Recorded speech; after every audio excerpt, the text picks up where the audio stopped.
نے اپنے پروگرام میں دعوت دی ہے جناب جلال الفرہ صاحب کو، جو کہ فلسطینی صحافی ہیں اور اس موضوع پہ بہت کمانڈ رکھتے ہیں۔ تھینک یو ویری مچ جلال بھائی، آپ نے وقت دیا۔ سر یہ فرمائیے گا کہ اسرائیلی میڈیا کے حوالے سے یہ جو خبر آئی ہے اور جو ابراہم اکارڈ کی باتیں کی جا رہی ہیں، تو آپ کیا سمجھتے ہیں اس سے واقعی مسئلہ حل ہو جائے گا؟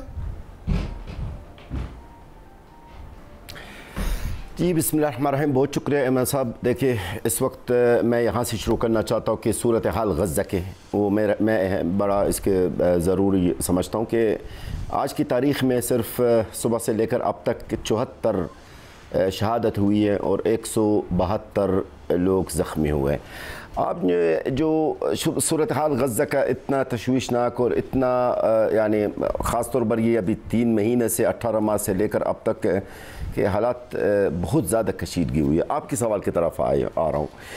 دیکھیے اس وقت غزہ کے جو مستقبل، غزہ کا جو صورتحال ہے وہ میرے خیال میں اب وہ چلا گیا ہے انٹرنیشنل طاقتوں کے ہاتھ میں اور عربوں کے ہاتھ میں، کیونکہ اب حماس آپ کے سامنے، دنیا کا سامنے اب حماس کا اب وہ طاقت نہیں رہی ہے جو طاقت شروع میں تھی حماس کے۔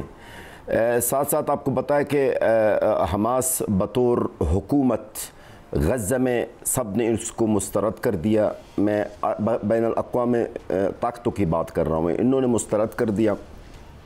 اب مختلف تجویز آ رہی ہے عمران صاحب۔ ایک تو یہ تجویز آ رہی ہے کہ جی ہم غزہ کو عرب ممالک، 4 عرب ممالک کا نام لیا گیا ہے کہ وہاں انہی کی حکومت ہوگی، انہی کے کنٹرول میں ہوگا۔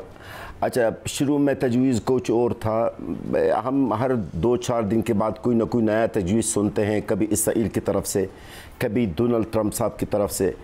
لیکن میں یہ سمجھتا ہوں، آپ نے جو سوال کیا کہ حل ہوگا یا نہیں ہے، دیکھیے غزہ کے جو عوام، فلسطین کے جو عوام کسی کو بھی باہر سے قبول نہیں کریں گے، یہ بات طے ہے۔ اور ہمارے جو عوام ہیں، غزہ کے جو عوام ہیں، فلسطین کی جو عوام ہیں، باہر کی حکمرانی قبول نہیں کریں گے، چاہے وہ عرب ہو چاہے وہ عجم ہے۔ میرے عوام نے اس چیز کو شروع سے مسترد کر دیا، اور ساتھ ساتھ حماس نے بھی کہا کہ جو بھی باہر سے آئے گا ہم ان کو قابض سمجھ کر، صرف حماس نے نہیں، ہم ہمیشہ حماس کی بات کرتے نا، حماس کے علاوہ اور بھی وہاں بھی مزاحمتی تنظیمیں ہیں، وہ بھی قربانیاں دے رہے ہیں حماس کی طرح۔ تو جتنی بھی مزاحمتی تنظیم وہاں پر موجود ہے، انہوں نے کہا جو بھی باہر سے آئے گا ہم اس کو مسترد کریں گے، چاہے وہ عرب امارات ہو، چاہے وہ مصر ہو، چاہے پاکستان کیوں نہ ہو، ٹھیک ہے۔ لہٰذا میرے خیال میں یہ اس کا کوئی سلیوشن نہیں ہے۔ سلیوشن یہی ہے 2 اسٹیٹ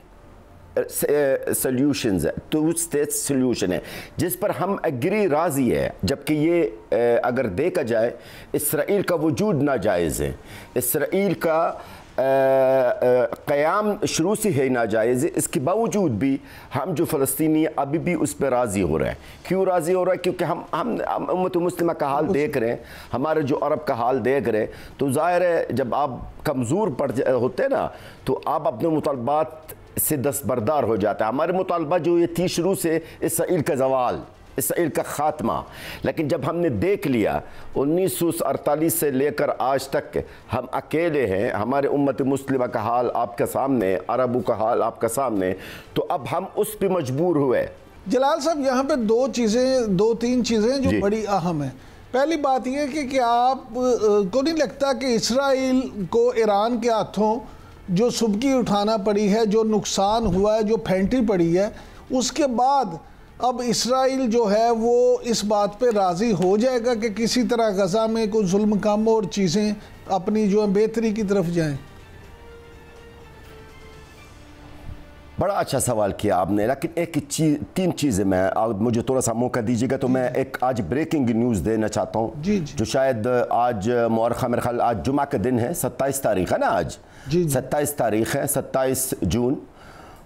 میں وہ خبر آپ کو دینا چاہتا ہوں جو آپ کی میڈیا میں شاید نہیں آیا، لیکن یہ خبر اگر ابھی سیز فائر کے بعد ہو رہی ہے، اور خاص طور پر ڈونلڈ ٹرمپ نے جو اعلان کیا تھا کہ میں سیز فائر، اعلان تو ٹرمپ کی طرف سے آیا، نتنیاہو کی طرف سے نہیں ہے۔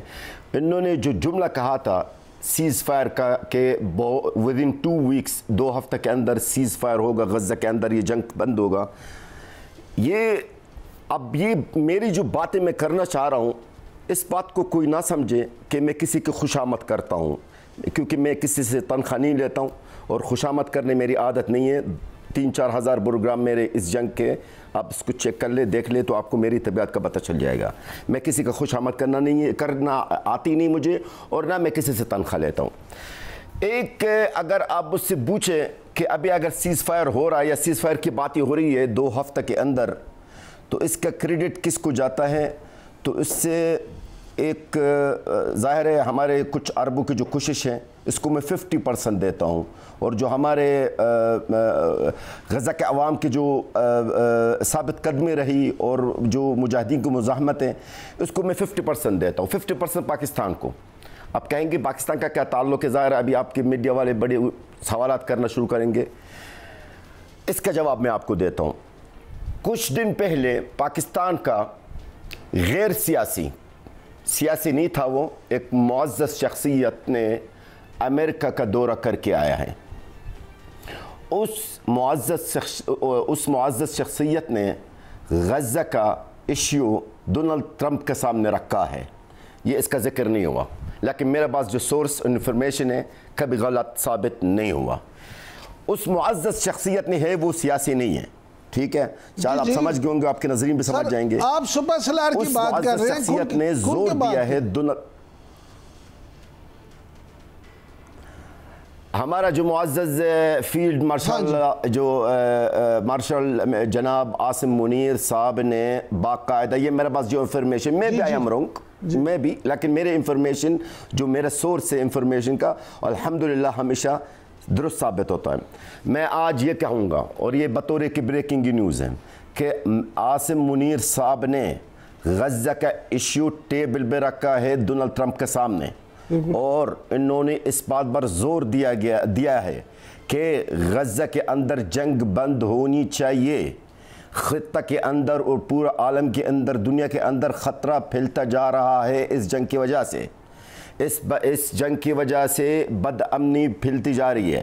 یہ میرے پاس جو انفارمیشن آئی ہے، اور ساتھ ساتھ انہوں نے یہ بھی جملہ انہوں نے رکھا ہے ڈونلڈ ٹرمپ کے سامنے کہ غزہ کے عوام کے ساتھ بہت ہی ظلم ہو رہا ہے، اور میرے خیال اس ظلم کا خاتمہ ہونی چاہیے۔ اب یہ سٹیٹمنٹ جو آج میں دے رہا ہوں جمعہ کا دن 27 جون، کوئی یہ نہ سمجھے کہ میں پاک آرمی کا خوشامد کر رہا ہوں یا منافقت، نہ منافقت کرنا آتی ہے اور نہ میں پاک آرمی سے تنخواہ لیتا ہوں۔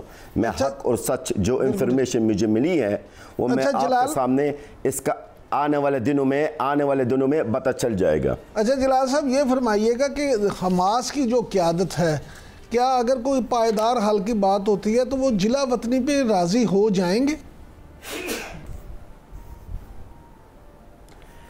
سر دیکھیں، حماس کے اس وقت وہ کنڈیشن نہیں ہے عمران صاحب۔ حماس اول تو قیادت، اب اگر آپ جو اعلیٰ قیادت بچا کون ہے غزہ کے اندر؟ تو ان کی اعلیٰ قیادت جو تھے یہ سنوار صاحب وہ شہید ہو گئے، پھر ان کے بعد محمد سنوار صاحب وہ شہید ہو گیا، البردویل صاحب وہ بھی شہید ہو گئے، محمد الضیف صاحب وہ بھی شہید ہو گئے۔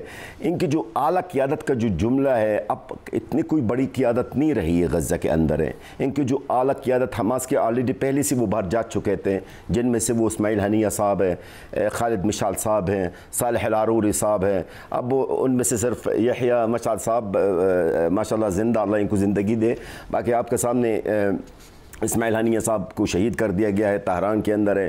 صالح العروری صاحب کو لبنان کے اندر شہید کر دیا گیا ہے۔ تو میرے خیال میں ابھی بالکل یہی ہوگا، اور حماس اس وقت میرے خیال میں حماس کے ساتھ وہی کھیل کیا جا رہا ہے جو یاسر عرفات کے ساتھ کیا گیا ہے 90 کی دہائیوں میں اور 80 کی دہائیوں میں، کہ ان کو تنگ کر کے رکھا ہے پورے دنیا میں۔ تو میرے خیال میں حماس آمادہ ہو جائے گا اس بات پہ۔ جی اچھا جلال صاحب، آپ نے ابھی جو field marshal general Asim Munir صاحب کے حوالے سے بات کی، تو آپ کی بات کو تھوڑی سی تقویت اس طرح سے بھی ملتی ہے کہ پاکستان کے جو وزیر داخلہ ہیں محسن نقوی صاحب، ان کا کہنا ہے کہ امید ہے کہ ڈونلڈ ٹرمپ جو ہیں وہ جلد ہی غزہ میں جنگ بندی کروا دیں گے، اور پاکستان مسئلہ فلسطین کے 2 ریاستی حل کا حامی ہے۔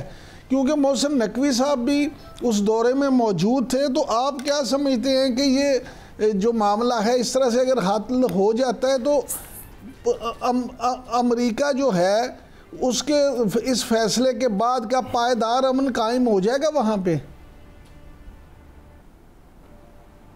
سر اول سب سے پہلے بات تو یہ کہ محسن نقوی صاحب آپ سنسر نہ کیجیے میری بات. محسن نقوی صاحب بطور ایک سے پولیٹیکل یا جو بھی ہے میں سے ان کو سائد پر رکھے, حکومت پاکستان کو آپ سائد پر رکھے. ان کا کریڈٹ زیرو.